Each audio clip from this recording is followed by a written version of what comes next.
اللہ کے محبوب علیہ السلام نے جبریل امین سے ایک دن پوچھا تھا مجھے جہنم کے عذابوں کا ذکر سناؤ، تو عرض کی یا رسول اللہ صلی اللہ علیہ وسلم ہلکا ترین عذاب یہ ہے کہ جہنمی کے پاؤں میں آگ کے جوتے رکھے جائیں گے، باقی اس کے پورے بدن پہ آگ نہیں ہوگی، صرف آگ کے جوتے اس کو پہنائے جائیں گے، لیکن اس کی حدت، گرمی اور شدت اتنی ہوگی یغلی منہما دماغہ، اس کی شدت سے اس کا دماغ پگھل کر ناک اور کانوں کے ذریعے سے باہر آنا شروع ہو جائے۔ یہ سب سے ہلکے عذاب کی کیفیت ہے، اور جو عذاب سخت ہیں اللہ تعالیٰ قرآن مجید میں فرماتا ہے ثم لا يموت فیہا ولا یحیا، اس بڑے عذاب کا ذکر کیا جو جہنمیوں کو دیا جائے گا، فرمایا اس عذاب کی کیفیت یہ ہوگی بندہ نہ جیے گا نہ مرے گا۔ جیے گا اس لیے نہیں کہ آگے اور پیچھے دائیں اور بائیں آگ ہی آگ ہوگی، تو اس آگ میں جینا کو جینا تو نہیں ہوگا، اور مرے گا اس لیے نہیں کہ موت کو موت آ چکی ہو، تو وہ کتنا سخت عذاب ہوگا۔ اللہ یاز باللہ کے ہلکے ترین عذاب کی کیفیت یہ ہے کہ پاؤں میں آگ کا جوتا اور دماغ پگھل کے ناک اور کانوں کے راستے سے باہر آ جائے۔ تو اس نے عرض کی یا رسول اللہ صلی اللہ علیہ وسلم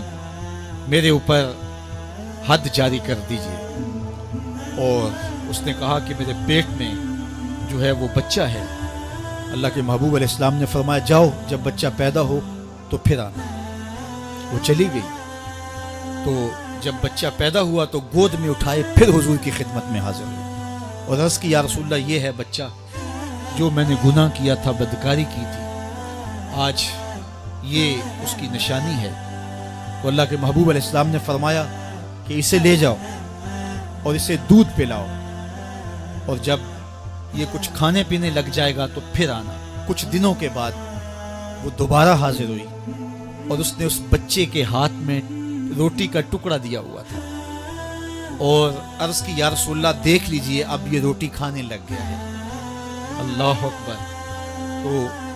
اللہ کے محبوب نے فرمایا انہیں لے جاؤ اور جا کے انہیں سنگسار کر دو۔ اس کی یہ حد بنتی تھی، اس کو سنگسار کیا اور اس نے خود یہ سزا اپنے لیے قبول کی۔ تو یہ بات ذہن نشین کیجئے کہ یہ وہ لوگ تھے کہ جن سے کبھی کوئی گناہ سرزد ہو جاتا تو وہ جلد توبہ کرتے، اور اس کی بڑی سے بڑی حد اور سزا بھی ہوتی تو وہ بھی کاٹنے کے لیے تیار ہو جاتے۔ میں اور آپ دیکھیں کہ ہماری زندگی میں اگر گناہ ہیں اور ہمیں سچی توبہ کی توفیق بھی نصیب نہیں ہے تو پھر ہم سوچ لیں کہ ہم کہاں کھڑے ہیں۔ دیکھیے اللہ دلوں کے بھید جانتا ہے۔ سچی توبہ یہ ہے کہ جو کیے پر ندامت ہو اور آئندہ نہ کرنے کا عزم مصمم ہو، پکا ارادہ ہو کہ یہ گناہ زندگی میں دوبارہ نہیں کروں گا۔ الگ بات ہے کہ پھر دوبارہ اس سے سرزد ہو جائے، لیکن جب وہ توبہ کر رہا ہو تو اس وقت اس کا پختہ عزم ہو، اور اس کے دل کے کسی گوشے میں نہ ہو کہ چلو میں توبہ کر لیتا ہوں اور پھر ہو گیا تو پھر کر لوں گا۔ پکا عزم ہو کہ دوبارہ یہ گناہ نہیں کروں گا۔ اور اگر زبان سے توبہ توبہ کر رہا ہو اور دل میں ہو کہ ٹھیک ہے یہ تو صبح بھی مجھ سے عمل بد سرزد ہونا ہے،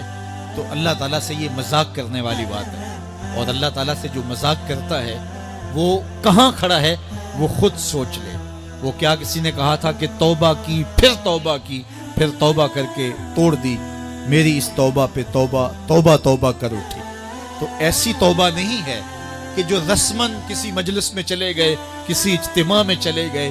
تو سب لوگوں نے توبہ توبہ کی تو وہ بھی توبہ توبہ کرتا رہا، لیکن اس کا عزم مصمم پختہ ارادہ نہیں تھا گناہوں کو چھوڑنے کا، تو یہ توبہ نہیں، یہ مذاق ہے۔